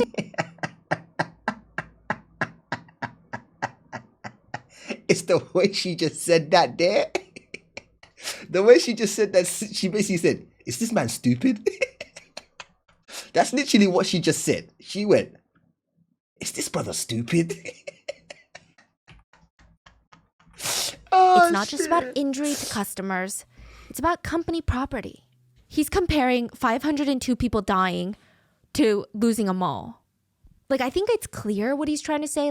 Of course, everything was great and we knew nothing about this, because think about it. From our standpoint, would it be logical to ignore such a big safety concern if it would ruin our company? But the delivery was disgusting and nobody believed him. He would also try to argue that if the building was so dangerous, why was he in Building B when it collapsed? But he survived. Building B did not collapse because Building B had sturdier columns because it wasn't a mall, so they didn't need to display merchandise. They didn't have all this heavy machinery. There was no one in there. So basically he's contradicting himself though, bro. You're contradicting yourself there. Right? Because what she's saying right now, she's like, okay, that one has sturdier things. So clearly it was a building thing. Because why would one collapse and the other not collapse if it was built the same? So he's like, what? There also. They didn't even have the massive AC units on the roof. And this whole argument backfired when it was revealed the reason that Mr. Lee was even in Building B to begin with was because there was an emergency meeting about whether or not the mall should be evacuated. That's what Huh? Emergency meeting about evacuation. And then the building say, I'm going to evacuate everything. Fuck. The building didn't even wait for them to have the meeting. The building said, I'm done now. they were doing, debating whether or not to close the mall when the mall collapsed. The meeting lasted for hours and executives were arguing. So Lee and his son, who is the president of the mall, they were arguing that it's going to be bad for business. The board... Brother, the building falling down is beyond bad for business. Executives were arguing it doesn't matter because if the building collapses or even if a ceiling falls through and a customer gets injured, that's going to be bad for business. A few executives left mid-meeting because they got calls of complaints by store owners that like ceilings were crumbling. Literally during the meeting, they left. They went to investigate. They went onto the rooftop. One of the executives saw one of the columns punching through the roof. He turned to his colleague and said, "Get everyone out now. F Lee, I don't care. Get him out." They were on the way downstairs when the building went down. The other executives and the Lee family were still arguing when all hell broke loose. People are sprinting towards exits. People were being pushed into clothing racks because now you could hear the groaning. Like once that groaning hit, you had 20 seconds to get out. Some people were in their underwear just making a run for it. They had been caught in the middle of changing. Now they're booking it. If Lee hadn't cut even more costs and had there been more escalators, more stairwells, more emergency exits, more people could have been saved. Because now there was almost a crowd crush situation on top of the collapse. A domino effect took over. The 5th floor ceiling fell through and now it was on the 4th floor, holding the weight, but that was about to crumble, and then soon the 3rd floor, and it would just all pancake in 20 seconds. Nobody had a warning. It looks like one of those aluminum soda cans that you step on. The executives in the Lee family heard. They ran out, ran to the hallway, and it's just a cliff, and they see the building on the ground. But still, Chairman Lee acts like he knew nothing. Okay, whenever he was interviewed by journalists, he would make it about himself. One journalist asked if he had anything he wanted to say to the victims' families, and he just said, "Do you think I wanted this to happen? I have nothing to say." What's crazy about all of this and this whole family is that Lee's daughter-in-law, so the president of the mall, his son's wife, was in the building when it was collapsed. She was rescued early on. She refused to give her name to rescuers, and people thought that was weird. The rescuers were like, "What? Like, you don't want your family to know that you're okay?" Everyone that could talk was giving their name so that your families can find you. But the very next day, they saw that same woman they rescued on the news standing next to her husband and her father-in-law, showing her full support. Wow. So a full investigation on the cause of the collapse was ordered by the government, and it revealed a lot. I mean, obviously it revealed all of the things that I've mentioned before, but on top of that, Chairman Lee was known to constantly change the interior of the mall, like he was just changing clothes. He would rip out perfectly acceptable lighter wood floors and put in super heavy marble flooring. He did not care about durability. He wanted it to look expensive because more people would come and they would shop and he would make more money. That's all he wanted, more money. He would knock down interior walls to like make more space for merchandise. And with all the new renovations, there were more customers. And it's not like the building crumbled out of nowhere. There were literal bright red warning signs that the Lee family and the executives, they were made aware of. 2 months before the collapse, a thin line emerged on the ceiling of the 5th floor. It was more of an eyesore than anything, but every now and then, tinkle, tinkle, there'd be dust landing on people's faces coming from that crack. Like, that's kind of crazy. If you were dining at the restaurants, your chopsticks would slowly roll to the side and off the table because the floor was tilting, but all the customers thought, "Oh man, what's wrong with this table?" No one thought it was the floor. No one thought it was the building that was leaning. Workers on the restaurant level, they would put in a... This don't even sound like a high-end mall. This sounds like a 1-star restaurant experience. What do you mean? Chopsticks rolling off my table and shit. Like, what kind of experience is that? A container of raw veggies on the fridge shelf. It's like an industrial walk-in fridge. They would walk back in and it's like slid all the way to the wall. This is a high-end mall you lot are talking about, where fridges be changing locations. Fridge changing location by itself. What is this, Ghostbusters? They'd put it next to the door. It slid all the way down to the wall, like 5 feet down to the wall. Why would it be sliding? That didn't make any sense. The floor of the 5th floor was tilted at a 15-degree angle. The tilting got so bad the 5th floor restaurants had to be closed. They requested civil engineers to be called in for an inspection. And the main person that called This is was crazy. Lee's son. So he's there with the inspectors, and they're like, yeah, this building is in imminent danger of collapse. The only option that you have in situations like this is to evacuate, close the entire building down, and we can game plan on what the next steps are. So He's they like- already know this before. Way before, Yeah. like 2 months before. And he's like, okay, let me think about it. Think about He what? didn't think about it. Instead, he hired workers to just hide the cracks by adding more grout and plaster. He was like, as long as the customers don't see, because this month was crucial for them. June and July were the summer sale months. This is another illegal thing that they're doing. In South Korea, you can only have a sale for 2 weeks. I don't know why. That's not South Korea though. That's the world. You can't have like, I think there's a certain limit of sales. You can't have like sell. I know you can't have all year round sale. That's illegal everywhere in the world. Like an all year round sale, that's illegal. You have to have a couple of months where the sale is not a thing. But yeah, it's not just South Korea. Trust me, it's a lot of places, especially here in Europe as well. They don't play that. You can't have guess it's all so year that round. stores can't like try to manipulate you into like buying things, right? 2 weeks. The sale is scheduled for July when everybody else has the sale. But the Lees were like, we can be smart. We're going to get our VIP clients early access. So we're going to sell them the product since they're our VIPs, we know them, and we're only going to run their card at the sale prices in July, but they can come during June. And they had a lot of VIPs. So June was a very busy, high traffic month for them. Crazy busy. 10 days But before the I'm so confused. 6 years in, you're telling me you haven't made your money back? After that, it's just pure profit? There's no way. There's no way after 6 years, these lot haven't made their money back, bro. I refuse to believe that.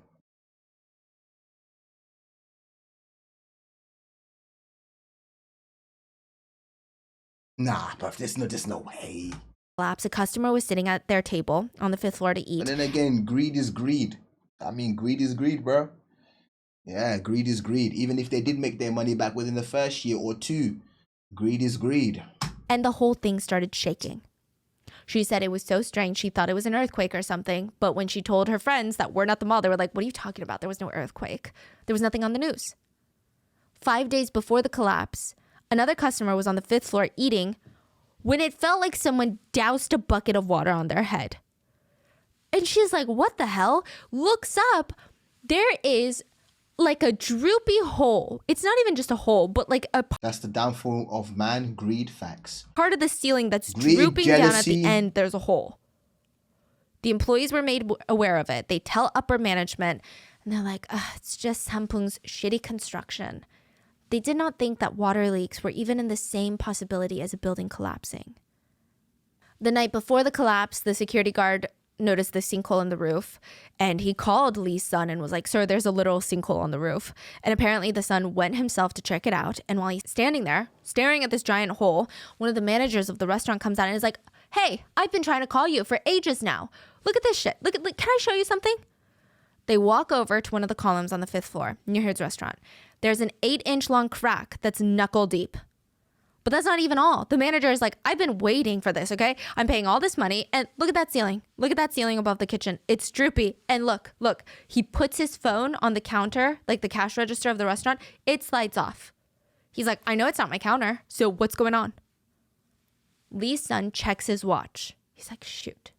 The stores are about to open for the day.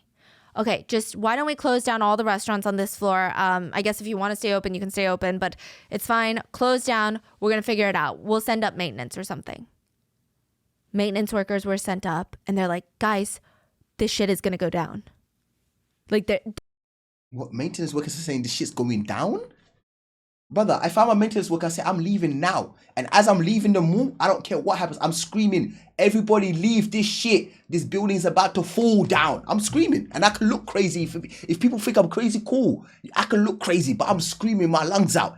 Everybody get out. This shit's about to go down. I don't give a fuck. Fuck it. Under no circumstances can we put plaster on anything anymore. Like, it's going to go down. Lee's screaming. son left the building for about 30 minutes before No he one was will called believe it. back in. Facts. Everyone's thinking, oh, I'm rich. I got money. I'm here to spend money. This crazy person saying this building's about to fall down. Yeah. This time to the 4th floor. A shop owner said, I just heard these like really crazy like tuck, tuck, tuck noises. And then the whole floor shook for like 3 minutes. They're like, isn't that right, Susie? Like 3 minutes. And Susie's like, yeah, 3 full minutes.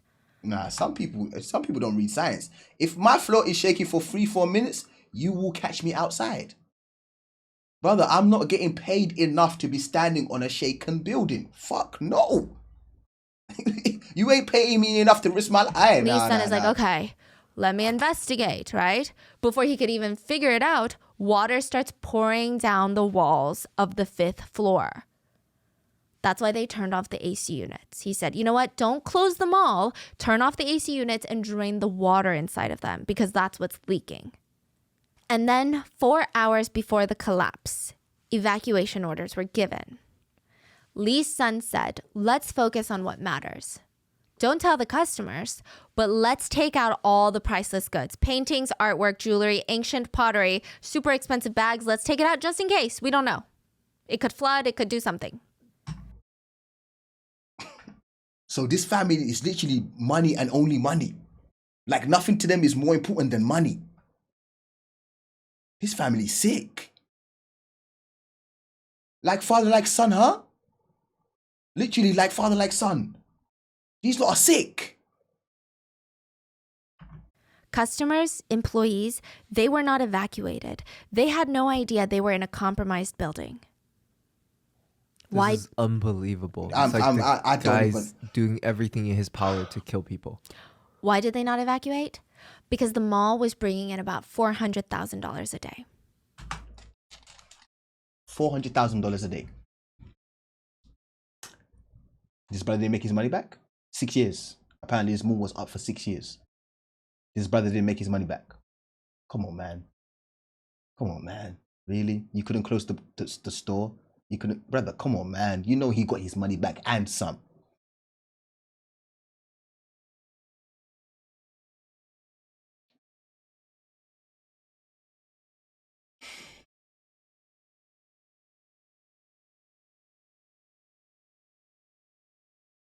But you know what it is? It's almost like it's like a gambler. It's like a person that has an addiction. That's the best way. That's the only way I can kind of compare it. It's a person who has an addiction, and anything that gets in the way of that addiction don't mean shit. Right? Like if someone's addicted to gambling, like addicted, I'm talking about. Like addicted, right? They're even willing to lose their house, wife, family, because they're so in it. Gambling is the only thing that matters. Junkies, same shit. They gotta get that next high, and they just gotta get it. These lot, it's that 400,000 every single day. It's the only thing that matters. If it makes less than 400, it's making 350. We need to change something. Something needs to be adjusted. We gotta make 400 minimum. It's just pure addiction. So seeing all these red flags, the way we will see it, like the way she's explaining it to us, like we see it, right? We're all like, oh no, that's a flag, that's a sign, that's a sign. To them, it's just a problem that we need to solve right now. Oh, crack in the wall, put some plaster on it, boom, boom, boom. It's looking brand new. Keep it moving. For them, that's literally it. All that, oh, people are at risk and blah, blah. They're not hearing that, man. It's going in one ear, coming out the other. All they're hearing is you saying, you're going to lose money. You're going to lose money. It's time to lose money now. Close this shit down. Lose 400,000. Hello, you're going to be closed for about 3-4 months. 400,000 times 3-4 months? Oh, hell no. Plaster that bitch. That's all they're hearing. The addiction level is through the roof. You telling them, oh yeah, this is about to go down. They're like, brother, nothing's going down. Shut up. Just run me my money, man. And they said, we can't lose out on that. Many of the victims died on impact. Others suffocated to death. Others bled out. Some starved to death. And a lot of them drowned to death. When firefighters were trying to put out the fires inside the rubble, the water came in and filled their air pockets. some of the other survivors could hear them drowning, and the firefighters that worked that scene, I don't think it's their fault. I think they did their best considering the information and tools they were given, but they still have PTSD. They have nightmares about it. They said they will carry around the guilt for the rest of their lives. In the end, the court sentenced Lee Jun, the chairman, to 7.5 years in prison, and his son got 7. You look What? so Yeah, let's end this video now, bro. I ain't got time for this bullshit, bro. Nah, fuck off. Brother, fuck. People get more time for knife crimes. People get more... I'm taking off my watch. I don't even know why I'm taking off my watch. Why am I taking off my watch? No, bro. People get more time for knife crimes. Bro, brother, what the... How many... What the... Bro, this guy took out how many people, bro? 7 what? 7 blood-clad years. That's it?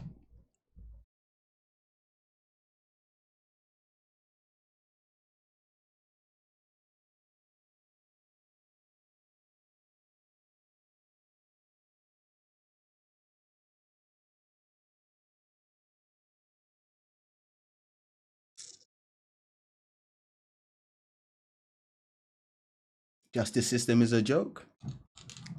Hey, we can say the hey, I'ma say it. We can say the Lee family is all about the money, but if we're talking who's really about the money,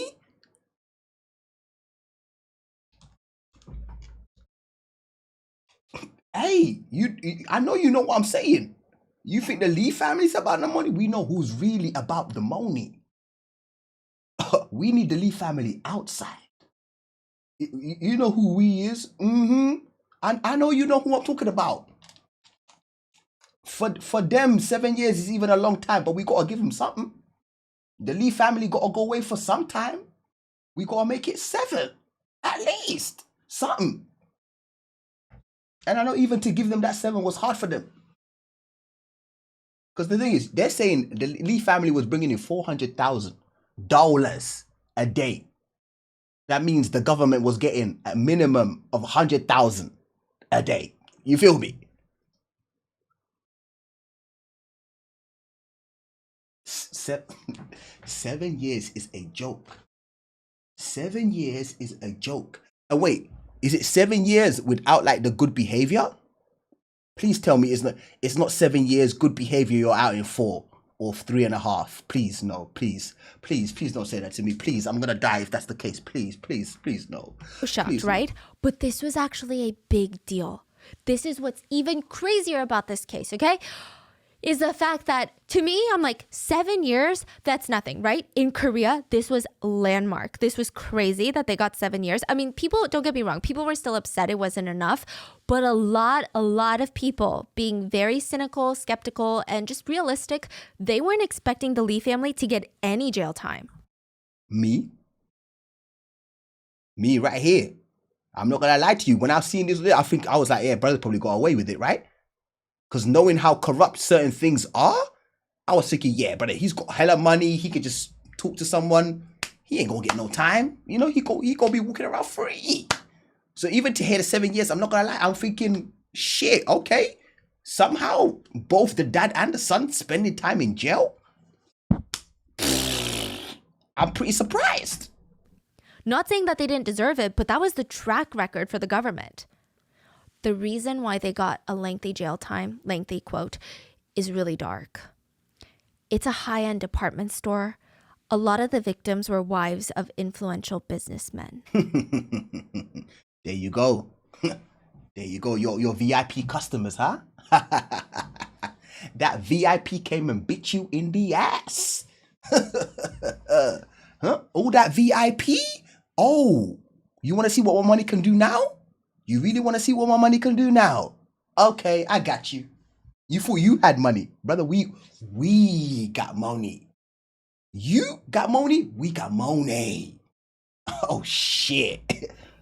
Oh, To shit. just name a few, and not saying that these people's lives hold more value, but to give context on whose families were fighting for these offenders to get jail time, wife of Samsung Electronics president, Samsung? Samsung, the same Samsung I know. Samsung. Bombo clat. Samsung. Oh, he cooked. Lee family cooked. Wife of Daewoo Motors Wait, president. wife of the Samsung. Division, electronics division. Oh, okay. It's not okay. It's still Samsung, bro. Yeah, advisor to Samsung Motors and former head of Korea's Customs Service. Advisor to Samsung Engineering and Construction. Executive for Hyundai Engineering and Hyundai. Construction. Oh my God. Wives of high-powered attorneys, judges, and doctors. A judge's mother. I mean, these were just a few to name. Many of these were the upper echelon of society. These were the elites. And they still only got 7 years. Yeah, 7 years is still crazy, bro. But like she said, in Korea, that's a big deal. For them to even get jail time is surprising. Yes, and the worst part is netizens speculate, had this been a middle-class mall or a lower-class mall, Oh yeah, they would have been walking free. Shit, please. Lower class, middle class, they would have been walking free in these streets like nothing even happened, please. they But- probably would have gotten no jail time. But Yeah. why though? What? How is that? Yeah. How? See, I don't know who the guy is. Maybe it's a partner, but he's like, he can't even speak. It's surprising. He's glitching. Look, brother glitching. They But- probably would have gotten no jail time. But why though? What? How is that? Yeah. How? He can't speak. I guess it was a blame shifting game. So Lee's family would actually shift the blame on government workers that they bribed. So they would say,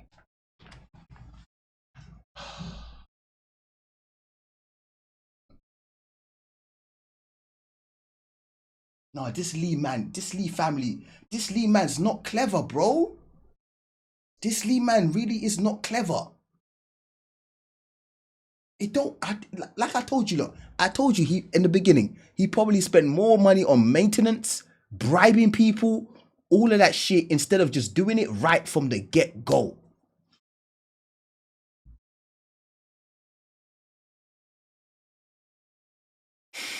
He's not smart, man.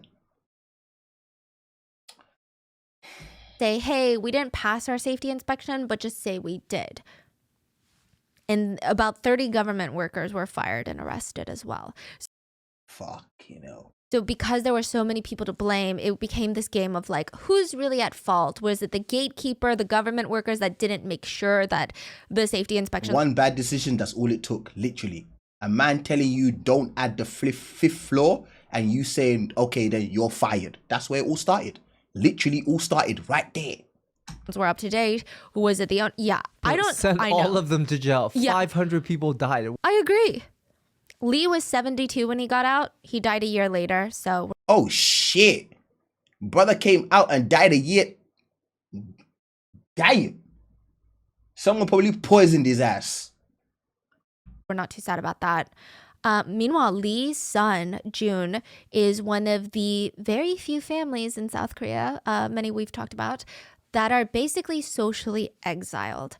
They're legally allowed to be in Korea, but he is said to have been spotted living in Russia. We don't know for sure, but like the minute he steps foot in South Korea, He's done for, bro. If he steps foot in South Korea, he's cooked. I'm telling you. If he steps foot in South, he dead. Dead in GTA, but you know what I'm saying? Dead in GTA because he's getting got. Brother, he's getting got regardless.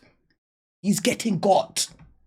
I mean, nothing's So gonna happen. he's still to him. around. Nothing's gonna happen. If he steps foot in South Korea, nothing's gonna happen to him. Woman, please. If this brother steps foot in South Korea, he's getting got. There's no if, buts, or maybes, bro. No. Yeah. But he's free. Yes, but I And- think that he has no money. I don't know if he had a lot of hidden money, but the family's fortune was completely liquidated and given to the survivors and victims' family. Oh, Lee. So stupid. Look at him, so stupid. All that 400,000 every day. Huh? Look at you. Look at you. Look at you for nothing. Hi. What did they say about money? the quicker you get it, the faster you lose it. The saying goes or something like that, right? Quick money is never good money. Is that not what they say? Hey, I've heard that multiple times. Quick money is not good money.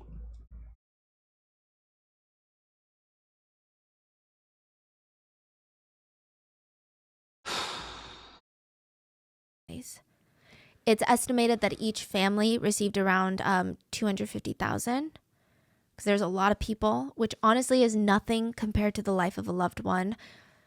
But trust me, this is not a story where victims' families get closure. 500 plus people died. Like, that's a tragedy that is going to be felt nationwide. I mean, think about the spider web of people that are either directly or indirectly impacted by this level of loss. That's what I'm trying to say, right? Brothers, sisters, fathers, daughters, mothers, you know, uncles, aunties. You know what I'm saying? Like, it just keeps going. Just keeps going. Well, the president of South Korea was asked to say something to the victims. And he said, the collapse of this Hampung department store today was 21 days ago. I wish for peace for those who lost their precious lives. I pray for the speedy recovery and for those who are injured. And I express my condolences to the families who suffered an unexpected accident. Thank you. He's at his podium, okay? He stands still for maybe 2 seconds and he thinks that the camera is off now. And he turns to his aide and says, that should be enough, right?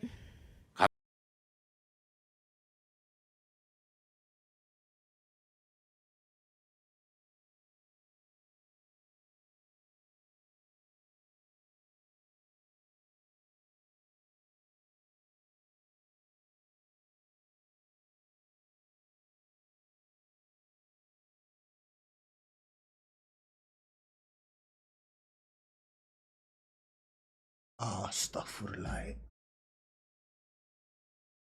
Astaghfirullah. Oh, no, boy.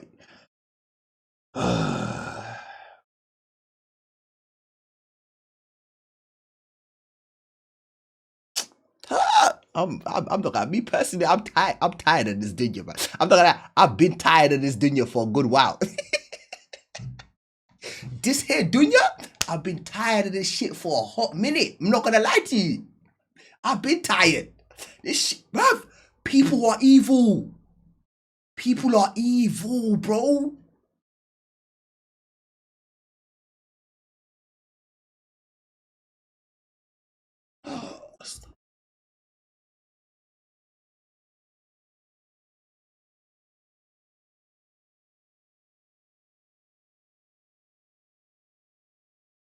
Shout out to, no, but there, I hear you as well. Shout out to the camera people for not cutting. Shout out to the camera people for not cutting it. 감사합니다.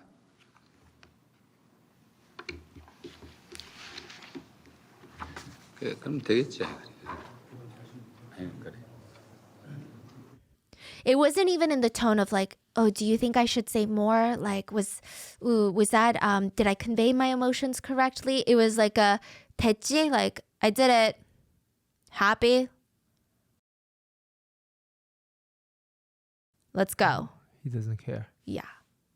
A lot of the victims. He doesn't care. Of course he doesn't care. Because his pockets got affected that day. How much you reckon the brother was paying him as well? And him and his whole crew? Shit, I beg, but he was receiving every day he was receiving that little box. Families were upset at the government and even the rescue operations, not the rescue workers, but the operation. They felt like the government wanted to throw some money at the victims' families, start cleaning up the rubble, and make use of the land again. The victims' families requested a memorial. Not to give a comparison, but later on this comparison does come up a lot in Korean media sources, but like 9/11 in the US, I mean, that is crazy real estate if you think about it. That is prime real estate. But out of respect for the tragedy, there is a memorial there. You go there you remember these families, you remember these victims, everyone that lost their lives. But the government said, this is such a good area of Gangnam.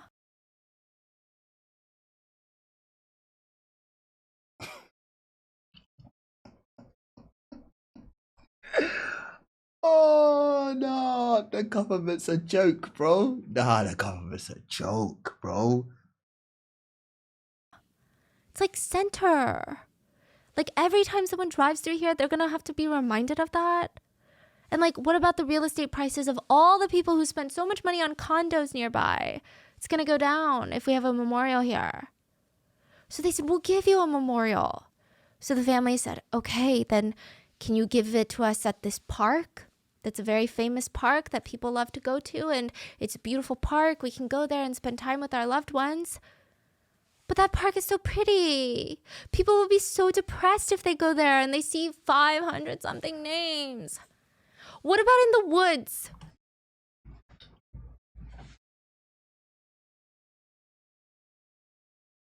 I will take you to the woods and bury you alive. What are you saying? What? Brother, are you... They literally gave them a memorial in the middle of nowhere. Like, just in the mountains. And they built a luxury apartment building where that, yeah. The Sampon department store? Yeah. One of the victims' families was interviewed, and the mom said, it's money, money, money. Building costs this money. Cleanup costs that money. Compensation costs money. Let's give money to the victims. Everything is about money, and nothing is about my child. Literally, that's how it is. And it's not just South Korea. I can't even sit here and be like, oh, Korea, why is it like this? It's not Korea. It's literally all over the world, bro. It's all over the world. Remember Mr. Jung? And I'm not gonna lie to you. The main, like, even with America, is because the memorial being where it is because that shit was worldwide news. The American government could not do like, if they build another building in that position, oh my God, that government would have been cooked, finished. They had no choice but to build a memorial. Like, it was by force.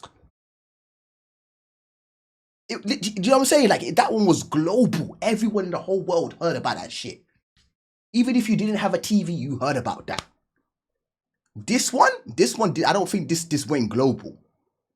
Like, I don't think this went global, so that way the Korean government can kind of be like, nah, we don't want to do it. We don't want to, you know, please, that.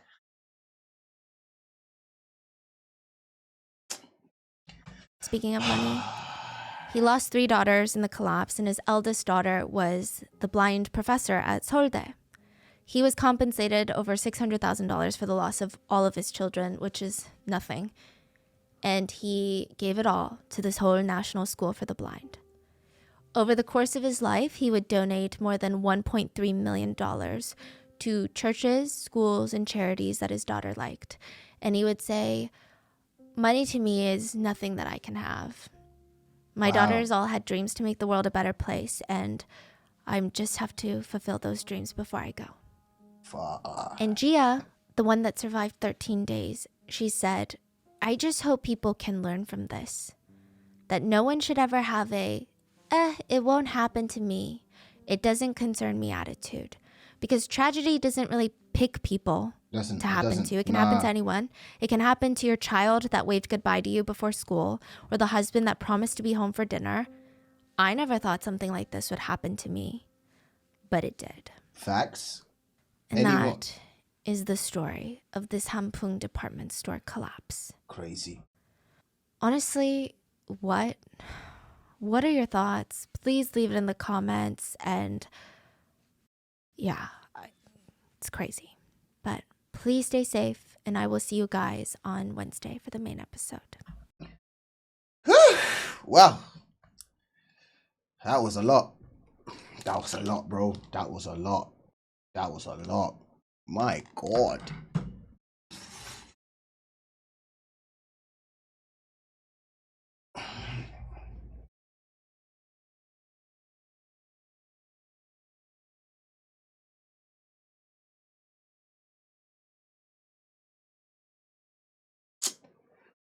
This hair dunya, bro.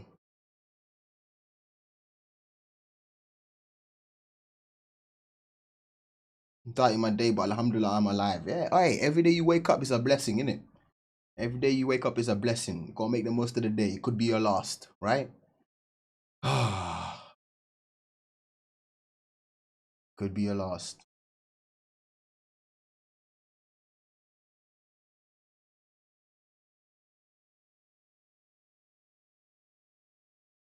Crazy, bro.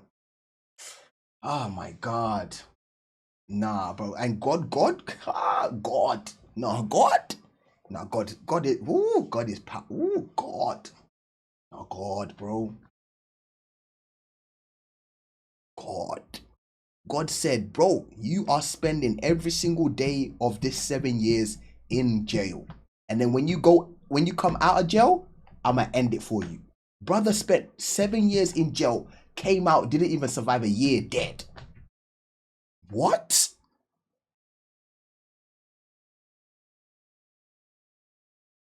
God said, I'm gonna make you suffer all them 7 years, come out dead. Boom, boom.